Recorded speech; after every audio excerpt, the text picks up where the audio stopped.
शुरू करते हैं मॉर्निंग प्राइम की। मैं हूं आपके साथ राहुल सौमित्र। सबसे पहले देखेंगे इस वक्त की बड़ी खबरें यानी हेडलाइंस। प्रधानमंत्री मोदी आज राष्ट्रीय युवा दिवस पर युवाओं को करेंगे संबोधित। जिला मुख्यालयों और निकायों में होगा प्रसारण। युवा के लिए युवा द्वारा थीम पर आयोजन। सीएम डॉक्टर मोहन यादव आज भोपाल में सूर्य नमस्कार कार्यक्रम में होंगे शामिल। खिलाड़ियों के सम्मान समारोह में भी करेंगे शिरकत। दोपहर में लेंगे पीडब्ल्यूडी की बैठक। सीएम विष्णुदेव साय रायपुर में युवा दिवस कार्यक्रम में होंगे शामिल। दुर्ग में राष्ट्रीय कृषि मंत्रालय में लेंगे विभागीय बैठक। आज दिल्ली में मध्य प्रदेश कांग्रेस की बड़ी बैठक। सभी 29 लोकसभा समन्वयकों को बुलाया गया। राष्ट्रीय अध्यक्ष मल्लिकार्जुन खड़गे और राहुल गांधी करेंगे मंथन। लोकसभा चुनाव की तैयारी में जुट गई है कांग्रेस। आज रायपुर में होगी चुनाव समिति की बैठक। पीसीसी के प्रभारी सचिन पायलट पदाधिकारियों से करेंगे 1-to-1 चर्चा। कोरोना के नए वेरिएंट JN1 की पुष्टि। 12 दिसंबर को मालदीव से इंदौर आई महिला निकली पॉजिटिव। महिला होम आइसोलेशन में डिस्चार्ज होकर मुंबई रवाना। सतना में सीवर लाइन में गड्ढे में फंसे मजदूर की मौत। निगम और एनडीआरएफ की टीम कर रही थी रेस्क्यू। 6 घंटे की कड़ी मशक्कत के बाद निकाला गया बाहर। नए साल में IBC24 का नया कीर्तिमान 28.90 मार्केट शेयर के साथ IBC24 नंबर 1 टाइम स्पेंड में भी शिखर पर है। IBC24 आप सभी का बहुत धन्यवाद।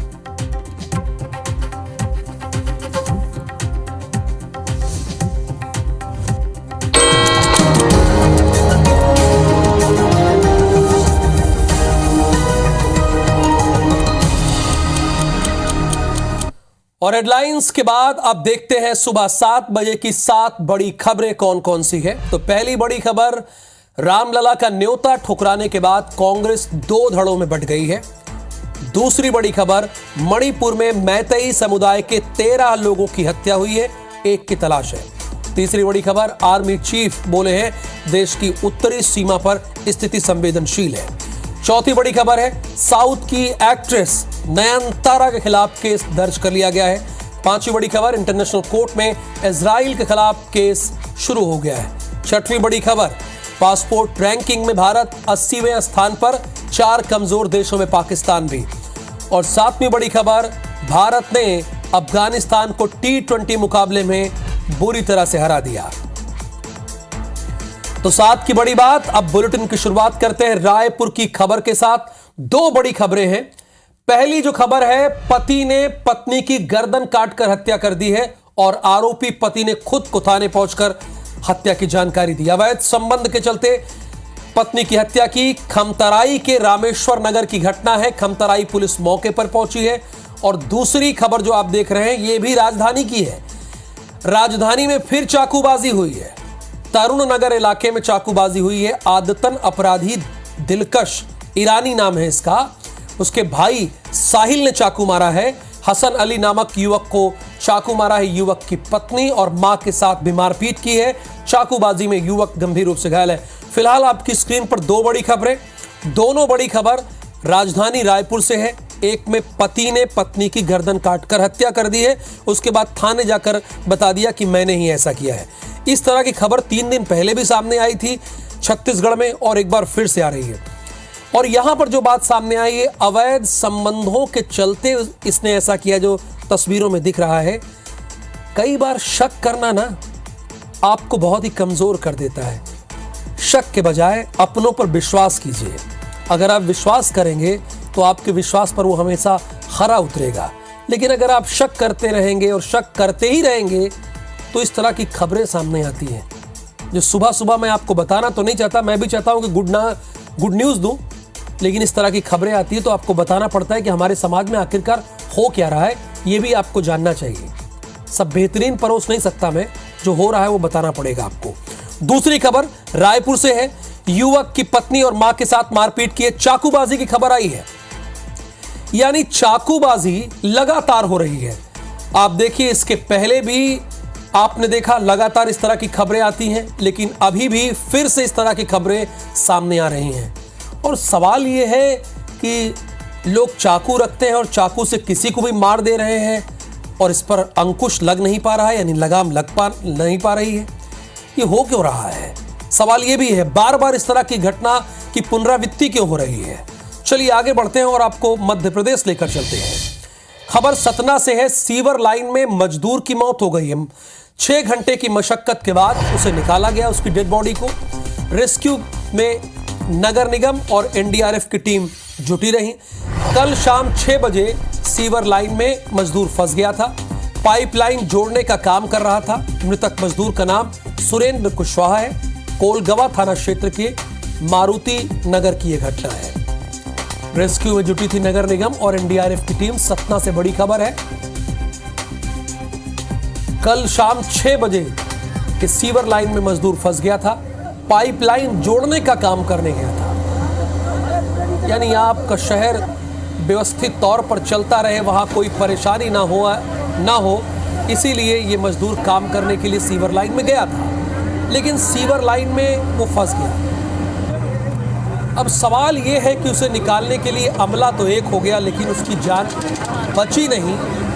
अब सवाल IBC 24 आपसे पूछता है कि जिसकी निगरानी में ये काम हो रहा था, क्या उन्होंने प्रिकॉशन लिया था या नहीं लिया था? क्या कहा जाए, कम से कम नगर निगम को मॉनिटरिंग करनी चाहिए थी इसकी। उनके अधिकारियों को देखना चाहिए किस टाइप का कैसा काम हो रहा है, जबकि इंजीनियर और उसके लिए सभी नियुक्त थे। सीवर लाइन और जितने भी काम हैं वो स्वतंत्र अपने खुद के प्रभार में सब कुछ कर रहे हैं, जिसके कारण ये घटना हुई है। प्रशासन कंपनी पर एक्शन लेगा। नगर निगम से भी कहा जाएगा कि अब सिक्योरिटी पॉइंट ऑफ व्यू से ही काम करेंगे वो, और बिल्कुल एक्शन लेगा प्रशासन। देखिए, जब एक मजदूर सीवर लाइन में उतरता है तो उसकी सिक्योरिटी का कोई इंतजाम नहीं होता है। मृदुल पांडे, आप भी जानते हैं कि इस तरह की खबरें कोई पहली बार नहीं आ रही हैं, देश के कोने कोने से आती रहती हैं।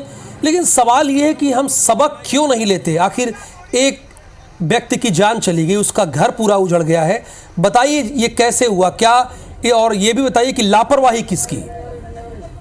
बिल्कुल, ये कल शाम 6 बजे की ये घटना है, जब सीवर लाइन का काम चल रहा था मारुति नगर, जो कि कोलगवा थाना अंतर्गत आता है। तो वहां पे जब मजदूर को 22 फीट नीचे पाइपलाइन जब उसमें डाली जा रही थी, तो उसको आपस में जोड़ने के लिए उसको गड्ढे में उतारा गया था। लेकिन सबसे बड़ी लापरवाही, बिना किसी सेफ्टी उपकरण के। और सबसे बड़ी बात मैं आपको बता दूं कि इसी जगह पे 3 दिन पहले भी ऐसा एक हादसा हुआ था। सीवर लाइन में ही एक मजदूर फंस गया था, लेकिन ये अच्छी बात रही कि वो गड्ढा ज्यादा गहरा नहीं था और मामूली चोटें आई थी उसको। और इस बात का ऑब्जेक्शन मोहल्ले वालों ने नगर निगम के अधिकारियों को सूचना देकर भी किया था कि यहाँ पर जो सीवर लाइन का काम चल रहा है बहुत ही लापरवाही से चल रहा है, और जिसके कारण यहाँ पे हादसा हो सकता है। इस बात की चेताया भी गया था अधिकारियों को, लेकिन बावजूद इसके सबक नहीं लिया गया। ना तो ठेकेदारों की मॉनिटरिंग की गई कि वो किस तरह से वहाँ पे काम कर रहे हैं। पूरी तरह से लापरवाही पूर्वक वहां पे काम चल रहा है। उन्हें कोई भी रोकने टोकने वाला नहीं है। यही वजह रही कि इसी लापरवाही का नतीजा रहा। ये जो मजदूर है सुरेंद्र कुशवाहा, इसकी मौत हो गई। 6 घंटे ये पूरा रेस्क्यू चला। 6 घंटे ये रेस्क्यू चला है, जैसा कि हमारे संवाददाता कह रहे हैं। वीरेंद्र कुशवाहा की मौत हो गई मजदूर की। अच्छा, एक सवाल दर्शकों जरा समझिएगा। कल भोपाल में एक जज की गाड़ी में खरोच लग गई थी और उसके बाद दोनों ड्राइवरों के बीच बदसलूकी हुई थी। तो एक शख्स के खिलाफ धारा 307 के तहत मुकदमा दर्ज कर लिया गया। अब सतना पुलिस से यह सवाल है कि इस मजदूर की मौत के जो जिम्मेदार हैं, जो कि सिक्योरिटी बरती नहीं गई, क्या उनके खिलाफ भी धारा 307 के तहत मुकदमा दर्ज किया जाएगा या नहीं? बहुत शुक्रिया मृदुल पांडे इस पूरी जानकारी के लिए। फर्जी रजिस्ट्री कार्यालय का भांडाफोड़ हो गया है। जमीन प्लॉट की रजिस्ट्री के नाम पर करोड़ों रुपए कैसे ऐंठे जा रहे हैं, ये भी बात समझिएगा। आधार कार्ड, ATM कार्ड, मोहर बरामद हुई। राजस्व विभाग के अधिकारियों की मिलीभगत की आशंका है। पुलिस ने मामला दर्ज कर जांच शुरू कर दी है। रजिस्ट्री कराने वालों के नाम, पते, फिंगरप्रिंट मिले हैं। 40 फर्जी रजिस्ट्री के कागज बरामद हुए हैं। 25 से ज्यादा मोहर और टाइपराइटर बरामद हुए। कई आधार कार्ड, वोटर कार्ड भी बरामद हुए हैं। मास्टरमाइंड लक्ष्मी नारायण उर्फ संजू कुलश्रेष्ठ भागा भागा फिर रहा है। उसका आता पता नहीं है। और ये जान लीजिए और इस बात को समझ लीजिए, बिना सरकारी कर्मचारी के मिली भगत के ये हो ही नहीं सकता। इसमें कोई ना कोई सरकारी कर्मचारी इन्वॉल्व है, उसके बिना ये संभव है नहीं। सील लगा करके फर्जी हस्ताक्षर कर देते थे और वो बिल्कुल ओरिजिनल रजिस्ट्री के तौर पर उसको ये लोगों को बेच देते थे ताकि लोग उसका आगे जाकर के कोई मिसयूज कर सकें या क्लेम कर सकें। तो ऐसी सूचना मिली थी, उस बेस पे कार्रवाई की गई है और इसमें अभी थाना कोतवाली में अपराध संकलित किया जा रहा है। तो ऑफिस कॉपी रहती रजिस्ट्रियों की वो वहाँ मिली, साथ ही काफी मात्रा में ऑफिस की सील मिली। इसके अलावा लगभग 40 के आसपास वहाँ रजिस्टर्ड दस्तावेज मिले और वो रजिस्ट्रियां भी पाई गई जिनके संबंध में हमारे यहाँ नामांतरण के लिए आवेदन लगे थे। वो रजिस्ट्रियां भी, ओरिजिनल रजिस्ट्रियां भी इसी के यहाँ पाई गई। मुंबई को आज सबसे लंबे समुद्री ब्रिज की सौगात मिलेगी। प्रधानमंत्री मोदी 6 लेन अटल सेतु का आज उद्घाटन करेंगे। मुंबई और नवी मुंबई के बीच यह ब्रिज बनाया गया है। बड़ा खूबसूरत ब्रिज है। 2 घंटे का सफर आप सिर्फ 20 मिनट में तय हो जाएगा। ब्रिज की कुल लागत 17,843 करोड़ रुपए है। अटल सेतु की खासियत क्या है? 6 लेन समुद्री लिंक, दोनों तरफ एक इमरजेंसी लेन भी है। ब्रिज की कुल लंबाई 21.8 किलोमीटर है, तकरीबन 22 बानी है। समुद्र पर 16.5 किलोमीटर यानी 16.5 किलोमीटर है। मुंबई और नवी मुंबई की दूरी 20 मिनट में तय होगी।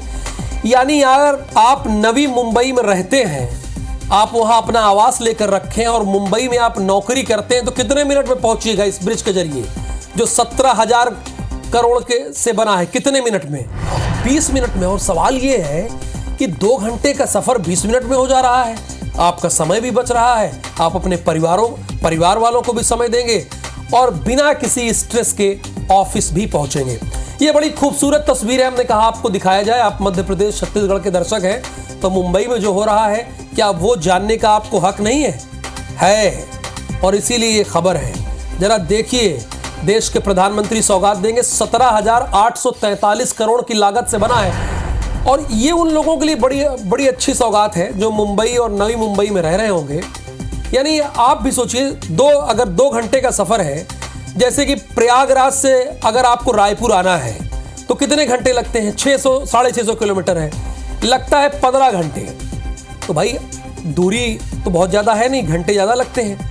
तो अगर ये कम होंगे तो लोगों के समय बचेंगे। जैसे अब देखिए, यहां पर 2 घंटे का सफर आप सिर्फ और सिर्फ 20 मिनट में तय करेंगे, तो बड़ी अच्छी बात है। आपका समय बच रहा है और आज के वक्त में, आज के हालात में समय बचे, यही बड़ी बात है, क्योंकि 24 घंटे तो सभी के पास है।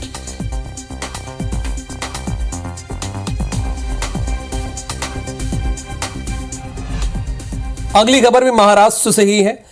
नासिक से खबर है, प्रधानमंत्री मोदी राष्ट्रीय युवा दिवस का आज उद्घाटन करेंगे। राष्ट्रीय युवा महोत्सव में देश भर के युवा शामिल होंगे। दोपहर 12:15 पर प्रधानमंत्री मोदी युवाओं को संबोधित करेंगे। जिला मुख्यालयों और निकायों में संबोधन का प्रसारण होगा। नगरीय प्रशासन विभाग ने सभी कलेक्टर्स को पत्र जारी किया है। युवा महोत्सव की थीम इस बार है विकसित भारत 2047, चूंकि प्रधानमंत्री नरेंद्र मोदी का ये संकल्प है कि 2047 तक भारत को विकसित राष्ट्र बनाना है। और देखिए, किसी एक के संकल्प से तो ये होगा नहीं, ये आप भली भांति जानते हैं। इसके लिए पूरे भारत को उठ खड़ा होना होगा। अगर आप चाहते हैं कि हम अमेरिका और दूसरे देशों से कदम मिला के चलें, विकसित राष्ट्रों की फहरिस्त में खड़े हों, तो इसके लिए हम सबको खड़ा होना पड़ेगा।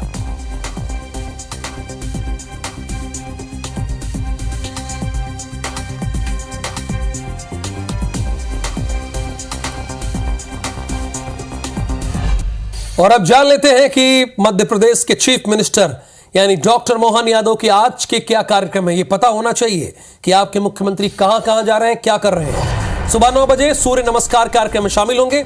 खिलाड़ियों और प्रशिक्षकों का सम्मान समारोह है। फिर दोपहर 12:15 पर सीएम सम्मान समारोह में शामिल होंगे। कुशाभाऊ ठाकरे हॉल में यह कार्यक्रम आयोजित होगा। दोपहर 3 बजे एमपीआरडीसी के संचालक मंडल की बैठक लेंगे।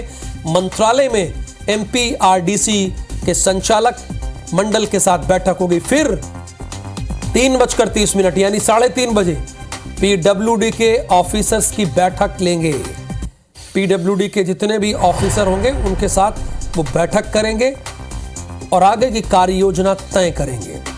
तो ये मध्य प्रदेश के चीफ मिनिस्टर के आज के कार्यक्रम की बात थी। भोपाल में क्या होगा ये भी आपको बता दें। आज सामूहिक सूर्य नमस्कार का आयोजन किया जाएगा।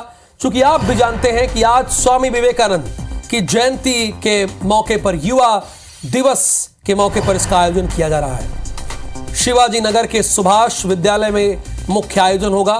कार्यक्रम में सीएम डॉक्टर मोहन यादव भी शामिल होंगे। प्रदेश के सभी स्कूल कॉलेज में सूर्य नमस्कार होगा। और स्वामी विवेकानंद हमारे देश में है, ये हम लोगों के लिए बड़ी गर्व की बात है। हमारे देश में पैदा हुए हैं। सोचिए, अगर आपको एक विषय पर बोलने के लिए कह दिया जाए तो आप 5 मिनट 10 मिनट सोचेंगे क्या बोले।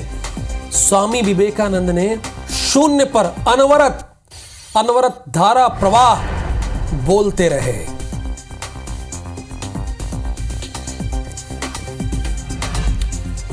रायपुर से अगली खबर है। छत्तीसगढ़ के मुख्यमंत्री के आज के क्या कार्यक्रम है ये भी आपको पता होना चाहिए। आपके मुख्यमंत्री हैं, कहां जा रहे हैं भाई, ये पता होना चाहिए। 11:30 बजे कार्यक्रम है राष्ट्रीय युवा दिवस, इसमें शामिल होंगे। रायपुर में आयोजित होगा राष्ट्रीय युवा दिवस का कार्यक्रम। दोपहर 2 बजे वो दुर्ग के लिए रवाना हो जाएंगे। राष्ट्रीय कृषि मेला और संगोष्ठी कार्यक्रम रखा गया है, उसमें उन्हें शामिल होना है। कुम्हारी के ग्राम खपरी में यह कार्यक्रम आयोजित होगा। संत समागम स्थापना दिवस के कार्यक्रम में भी सीएम शामिल होंगे। और फिर 3 बजे ग्राम गिरहोला में कार्यक्रम रखा गया है। शाम को 5 बजे मंत्रालय पहुंचेंगे सीएम साय। मंत्रालय में विभागीय बैठक लेंगे। देखिए, उधर भी सीएम विभागीय बैठक ले रहे हैं पीडब्ल्यूडी की, और इधर भी मंत्री तो है ही है, लेकिन मुख्यमंत्री विभागीय बैठक लेंगे और जानेंगे कि क्या स्थिति है।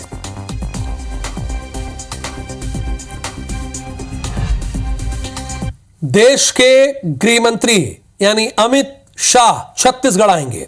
21 जनवरी को छत्तीसगढ़ आएंगे अमित शाह। विधानसभा अध्यक्ष रमन सिंह ने अमित शाह से मुलाकात की है। विधानसभा के प्रबोधन कार्यक्रम के लिए उन्हें आमंत्रित किया है। छत्तीसगढ़ से जुड़े कई मुद्दों पर बातचीत की है। अब ये प्रबोधन कार्यक्रम जो वहां हुआ था,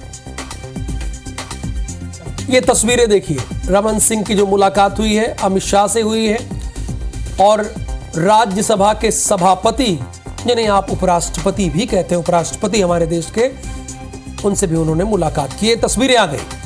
छत्तीसगढ़ से जुड़े कई मुद्दों पर बातचीत की। अच्छा, प्रबोधन कार्यक्रम अभी मध्य प्रदेश में हुआ था, आप लोगों को ध्यान होगा। ओम बिरला आए थे, लोकसभा के स्पीकर। अब ऐसा ही प्रबोधन कार्यक्रम जो है वो छत्तीसगढ़ में भी होगा।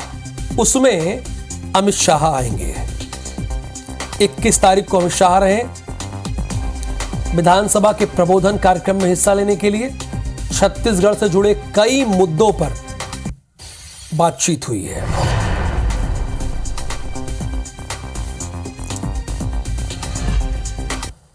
खबर भोपाल से है। मुख्यमंत्री ने कमलनाथ से मुलाकात की है। सीएम डॉक्टर मोहन ने कमलनाथ से मुलाकात की है। पूर्व मुख्यमंत्री कमलनाथ से उनके घर पर मुलाकात की है। सीएम डॉक्टर मोहन ने प्रदेश के विकास पर चर्चा की। सीएम ने सकारात्मक सहयोग की अपेक्षा की है। तो देखिए, हंसते और मुस्कुराते हुए डॉक्टर मोहन यादव को, और उससे ज्यादा मुस्कुरा रहे हैं कमलनाथ। तो जब दो पक्ष और विपक्ष इस तरह से मुस्कुरा सकता है, क्योंकि भाई इन दोनों लोगों का क्या काम है बताइए? जनता के लिए तो काम कर रहे हैं, कोई अलग से थोड़ी काम कर रहे हैं। मध्य प्रदेश की जनता के लिए ही काम करना है। तो ऐसे ही मुस्कुराते हंसते हुए काम कीजिए। तो कार्यकर्ता भी, राजनीतिक एजेंडे अलग अलग हो सकते हैं, मुद्दे अलग अलग हो सकते हैं, लेकिन भाईचारा बना रहना चाहिए। विधानसभा में जनता की बात होनी चाहिए। ये नहीं कि विधानसभा जब देखो भंग हो गई। जब पता चला अभी शुरू हुए विधानसभा 10 मिनट हुई, फिर उसके बाद बोल दिया जाता है एडजन, भंग हो गई, फिर उसके बाद अगले दिन होगी। ऐसा थोड़ी होता है। विधानसभा में कम से कम एक क्षेत्र की बात मध्य प्रदेश की जनता के सामने लाई जाती है। तो बहस होनी चाहिए, चर्चा होनी चाहिए और पक्ष विपक्ष का अंदाज जो है वो सकारात्मक बना रहना चाहिए। तो श्योपुर में हो क्या रहा है वो भी जानना आपको जरूरी है। महिला से मारपीट करके लूट की कोशिश की गई। महिला ने बदमाशों से डटकर मुकाबला किया है। साहसी महिला की आवाज पर ग्रामीण जुट गए हैं। ग्रामीणों को देखकर बदमाश क्या हुए आप लोग बताइए, भाग गए। लूट-पूट के लिए घर में घुसे थे हथियारबंद बदमाश। विजयपुर थाना के मढ़ा गांव का मामला है। तो कई बार ऐसा होता है कि महिलाएं खुद को कमजोर समझने लगती हैं। तो इस खबर से आप प्रेरणा लीजिए। जब आप MPPSC में 10 में से 7 आप रहती हैं, सिविल जज की परीक्षा होती है 10 में से आप 9 रहती हैं, तो अगर आपके साथ इस तरह की कोई घटना हो जाए तो डटी रही है ना। देखिए श्योपुर में ये महिला डटी रही, बाद में गांव वाले इकट्ठे हुए तो क्या हुआ, बदमाश भाग गए। ऐसे ही होगा, अगर आप हिम्मत से काम लेंगी तो ऐसे ही होगा, ऐसे भागते रहेंगे। अच्छा एक चीज और, कल एक रिपोर्ट मैंने पढ़ी कि मध्य प्रदेश महिलाओं से टीज के मामले में, कमेंट के मामले में, अश्लील मजाक के मामले में नंबर 1 है। तो ये आप लोग रोक सकते हैं अगर आप चाहें। आप लोगों को रोकना होगा, विरोध करना होगा इसका।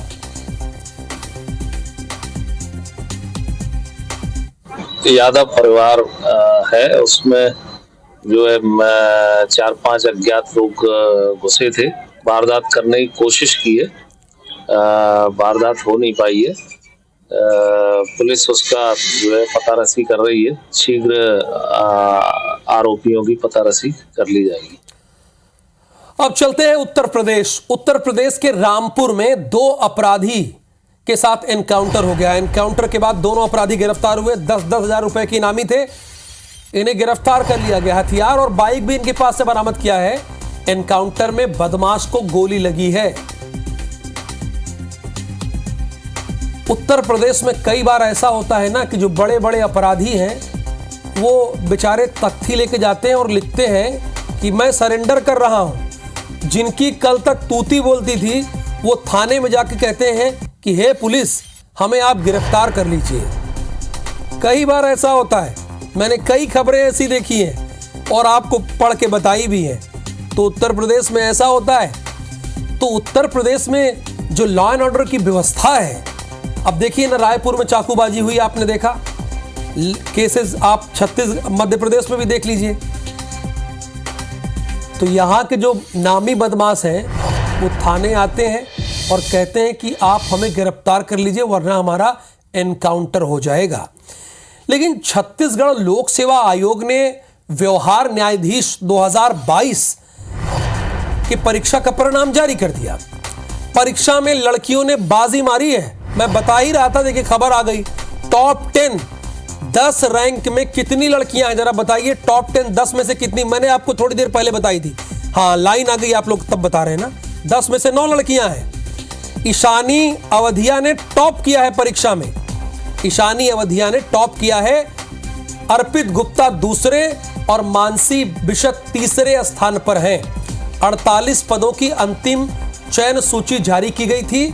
इसमें मुस्कान शर्मा है, पारुल साई हैं, हिमांशी सराफ हैं, मिनी ठाकुर हैं, रिद्धि हैं और श्रुति साहू हैं, रिया चक्रवर्ती हैं और संतोष कुमार यादव भी इसमें शामिल हैं।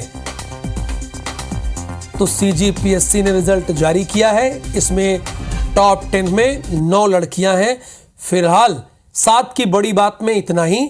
आगे आपको राहुल सिन्हा बताएंगे कि छत्तीसगढ़ में क्या अहम खबरें हैं। बुलेटिन का नाम है हमर बानी हमर गोठ।